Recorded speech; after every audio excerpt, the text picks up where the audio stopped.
Esprit Rugby avec Samsé. Samsé, bravo les hommes en bleu. Esprit Rugby avec Grenoble-Alpes Métropole.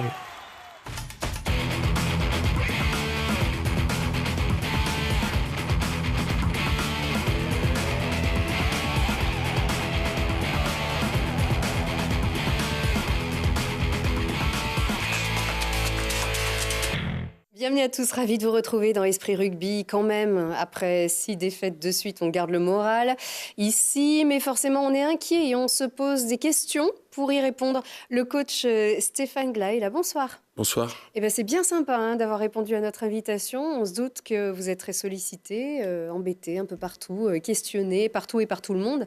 D'ailleurs, c'est la preuve que les Grenoblois aiment ce club et comptent sur vous et voudraient vous voir vous installer en top 14 finalement. Oui, c'est notre souhait aussi, de s'installer en top 14, voilà, pour maintenir ce club sur une durée, sur une longue durée, voilà, au plus haut niveau. C'est le souhait de tout le monde au club, que ce soit les gens qui travaillent pour ce club, mais même évidemment le secteur sportif.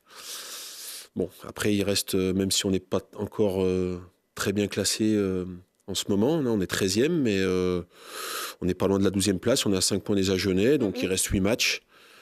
Pas mal de points à prendre, donc non, on a quand même bon espoir. Voilà, il faut avancer. Alors le bilan de ces derniers matchs, de ces dernières semaines, en 4 points. On regarde ça tout de suite. Allez, premier point, ce sont les 4 points pris par Clermont.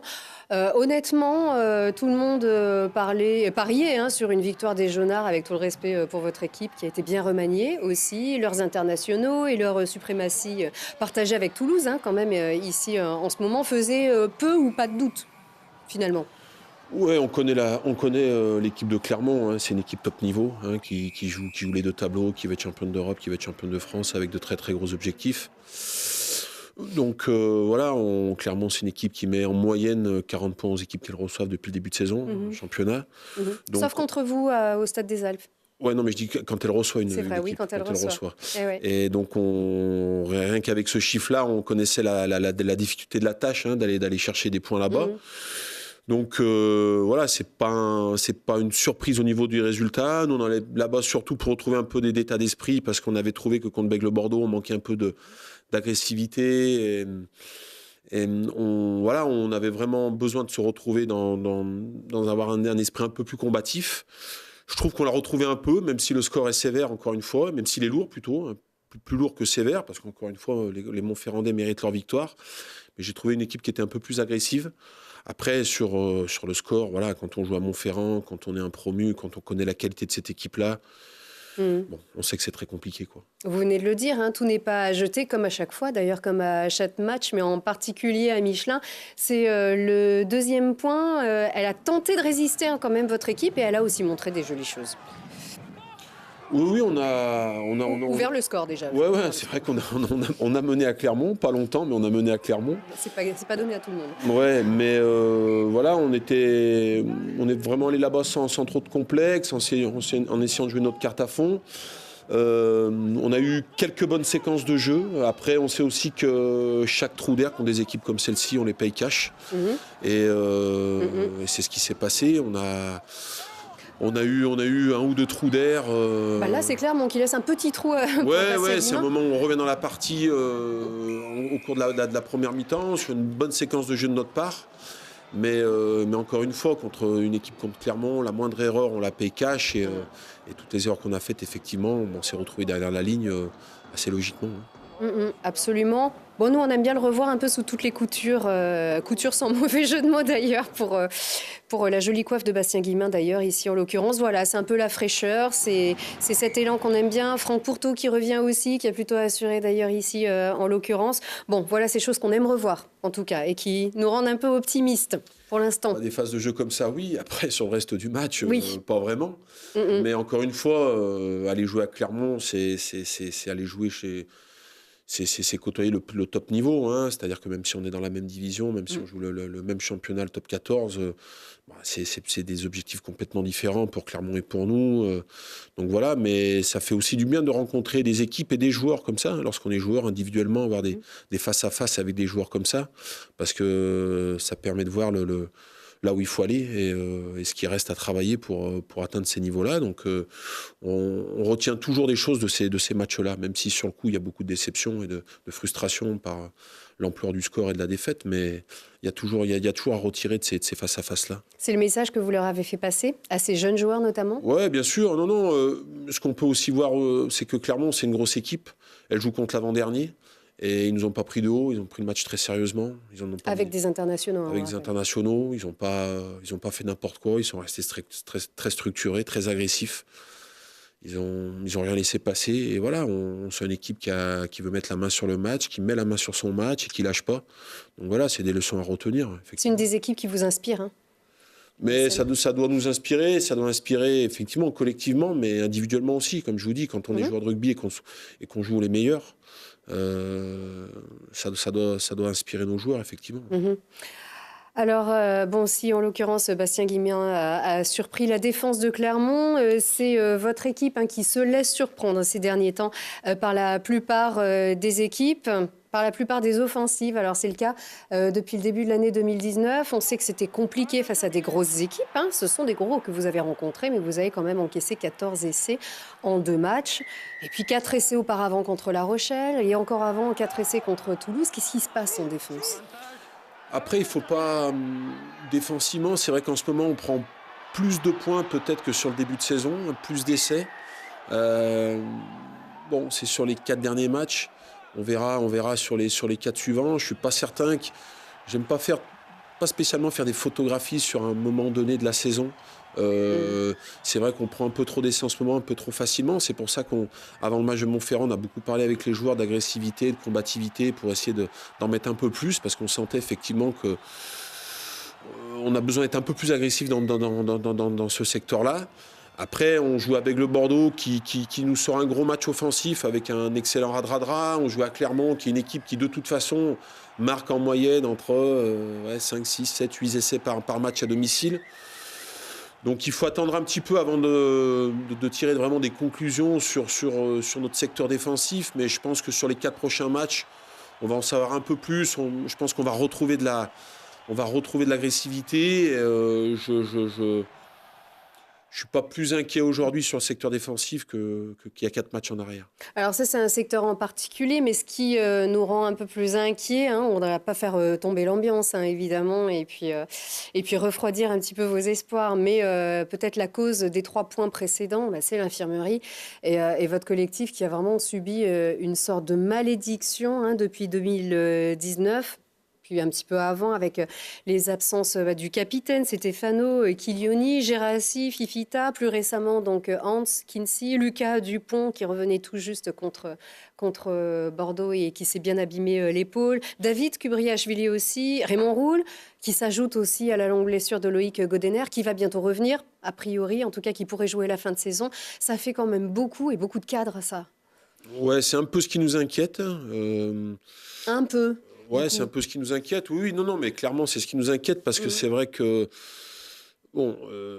jouer le maintien lorsqu'on est promu, c'est déjà inquiétant, mais on n'est pas. Moi, je suis pas spécialement plus inquiet aujourd'hui qu'après le match de Yona lorsqu'on a gagné. J'étais inquiet après le match de Yona dès le soir même.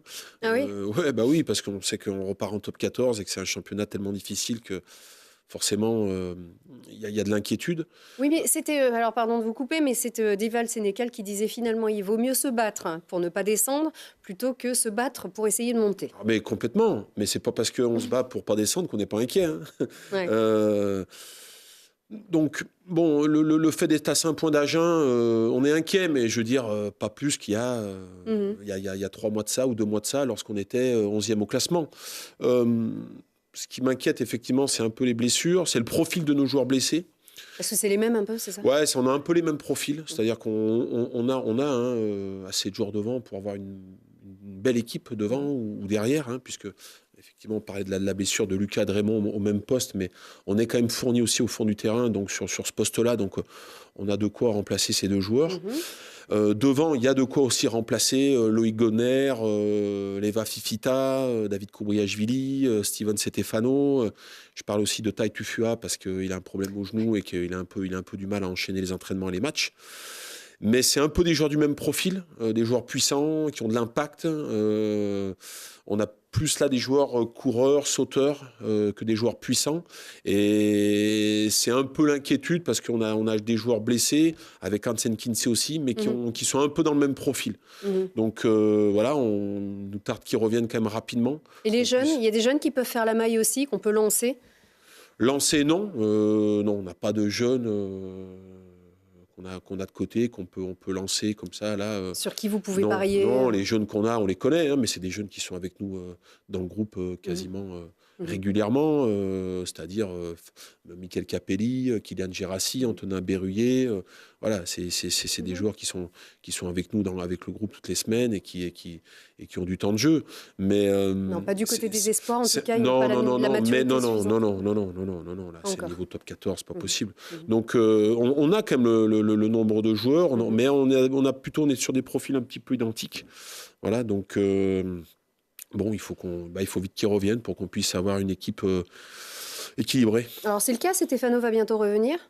Ouais, Steven va bientôt revenir, mais je pense pas pour le Racing et peut-être ni contre Perpignan. Donc, c'est quand même 2 matchs qui vont compter. Pour les Vafifita, ça va être juste. Pour Hansen Kinsey, il sera pas là. Pour Loïc Gonner, il sera pas là non plus. Kylian Gérassi, il devrait revenir. Kylian va revenir. Mais encore une fois, Kylian, c'est vraiment un profil coureur, sauteur. Un joueur qui a beaucoup d'activité, mais c'est pas le même profil qu'un Hans ou les Vafifita, quoi. Koubriashvili, ça risque d'être assez juste encore. Hein. Ouais, non. David, ça risque d'être un peu... Oui, il va certainement manquer même les 4 prochains matchs. Hein. Bon, c'est une sacrée malédiction. Hein. Pour l'instant, c'était pas bien le moment. Hein. Non, c'est pas le moment. C'est jamais le moment. Mais voilà, on a quand même on a de l'effectif. Oui, de qualité. On n'est pas tout nu, mais voilà, il faut... Les joueurs qui ont peut-être eu moins de temps de jeu jusque-là, il faut qu'ils montrent qu'ils ont leur place et ils sont prêts à aider le club à rester en top 14. Allez, on jette un coup d'œil quand même au tableau de la journée pour prendre un peu nos repères. Alors, dans notre championnat qui nous oppose à Agen, ça ne change rien. Tout le monde a perdu. On note aussi que... alors, vous n'avez pas pris la gamelle de la semaine. Hein, désolé, c'est un peu cynique ce que je vais dire, mais c'est La Rochelle face au Racing. La Rochelle a encaissé un point de plus que vous, 36 points et vous 35. Voilà. Bon, le RCT refroidit l'USAP aussi, qui retrouvait quelques espoirs après sa grosse victoire à Montpellier. Du coup, au niveau des classements, les Rouges et Bleus restent avant-dernier, donc devant Perpignan, derrière Agen, 5 points. Ça se rattrape assez vite quand même, on rappelle. Il reste 8 matchs. Agen qui va recevoir La Rochelle à l'heure où vous recevrez le Racing. Ça sera le 16 mars, côté calendrier. Un Racing en pleine confiance, donc, après son carton contre La Rochelle. Il y a beaucoup de choses qui peuvent se décider sur la journée prochaine. Ouais. Oui, c'est vrai que les 2 prochaines journées, je pense aux 4 prochaines journées surtout, mais c'est vrai que les 2 prochaines journées, Agen reçoit 2 gros, La Rochelle et Clermont, qui ont besoin de points aussi pour La Rochelle pour rester en haut du tableau, Clermont pour rester sur les 2 premières places et pour directement aller en demi-finale. Voilà, nous on reçoit le Racing. Alors le Racing, ça sera compliqué parce que le Racing a besoin de points pour se qualifier. Une défaite chez nous à Grenoble les condamnerait pas automatiquement, mais il serait en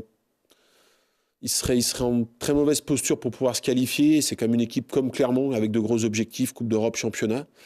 Donc on a un sacré challenge. Vous avez encore 10 jours pour le préparer. Oui, on a encore 10 jours, on a un peu de temps. Et puis derrière, lorsque Agen va recevoir Clermont, on va aller à Perpignan. Donc voilà, hein, tout est dit. Clermont, pareil, c'est une grosse équipe avec de gros objectifs. On en a parlé tout à l'heure. Qui, je pense, ira chercher des points à Agen.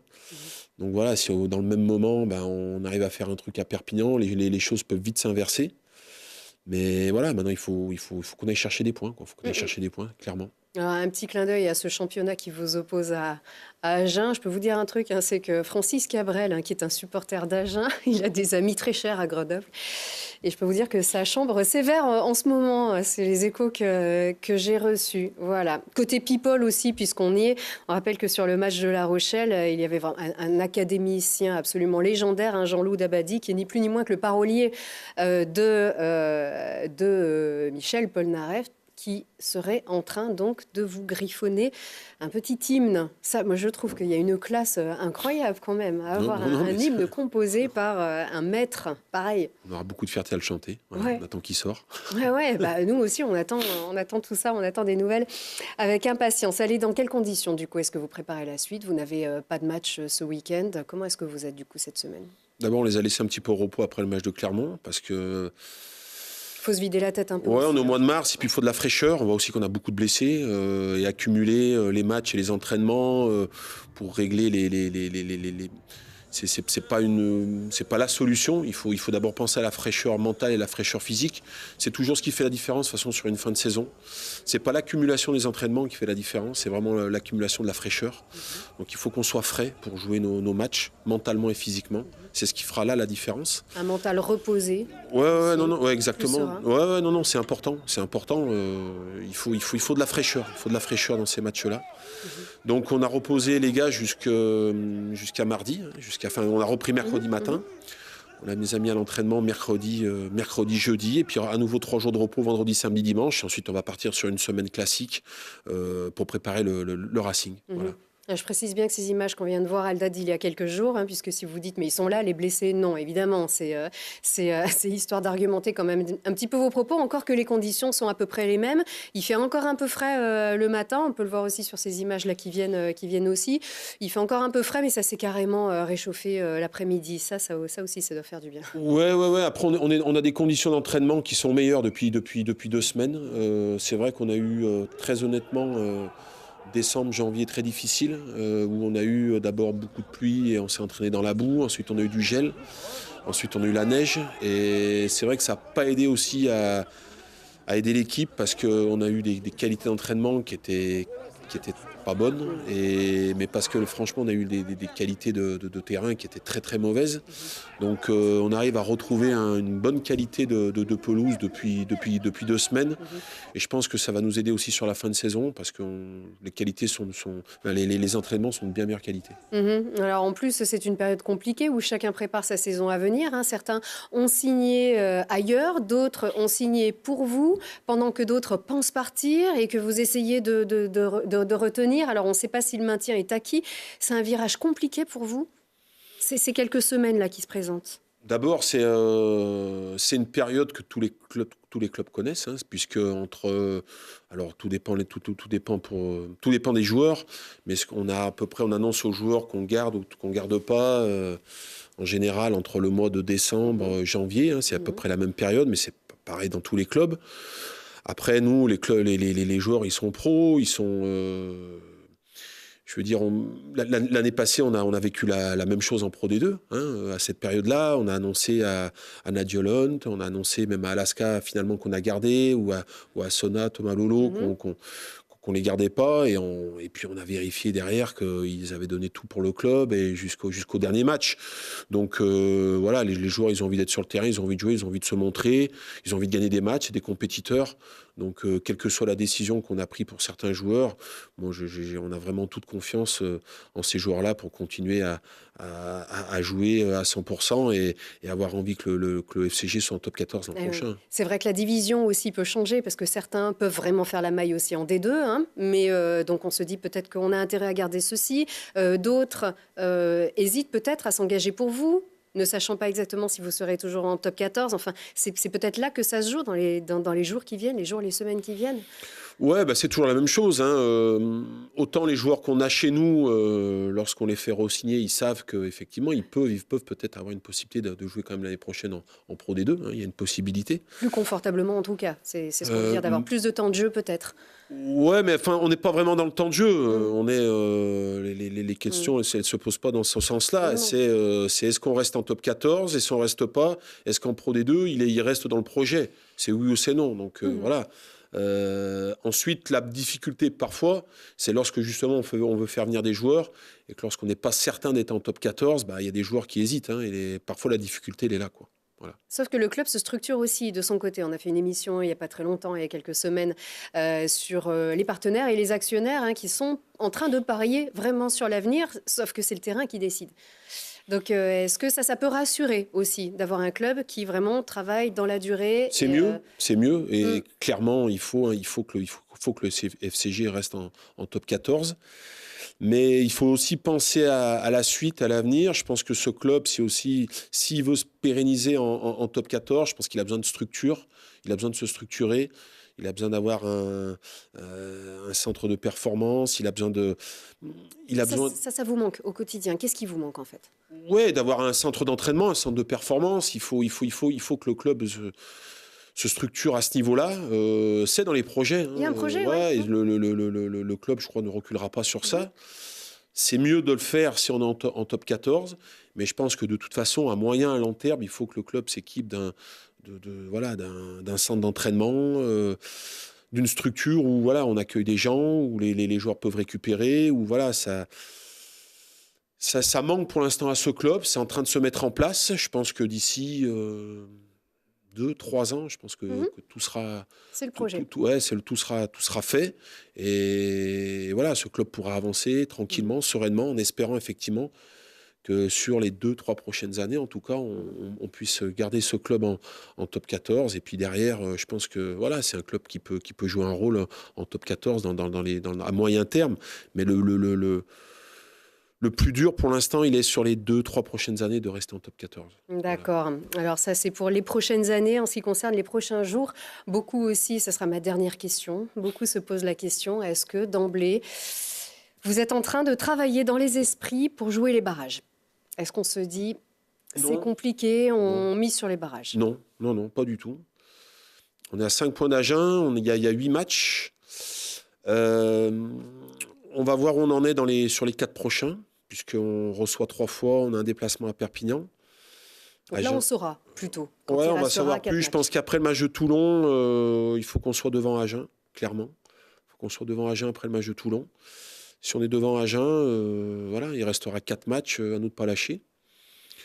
On verra où on en est après le match de Toulon, mais très honnêtement, pour l'instant, on n'est pas du tout dans l'état d'esprit de se préparer pour un match de barrage.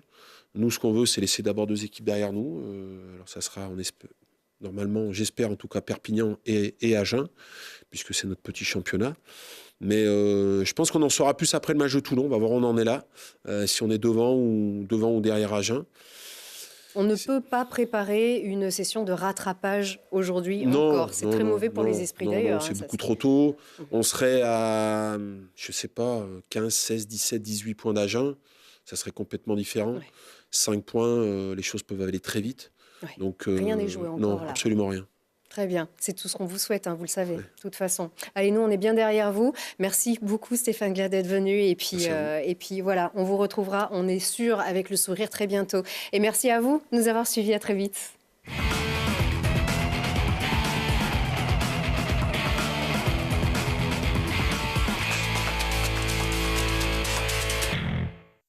C'était Esprit Rugby avec Grenoble-Alpes Métropole. Esprit Rugby avec Samsé. Samsé, bravo les hommes en bleu.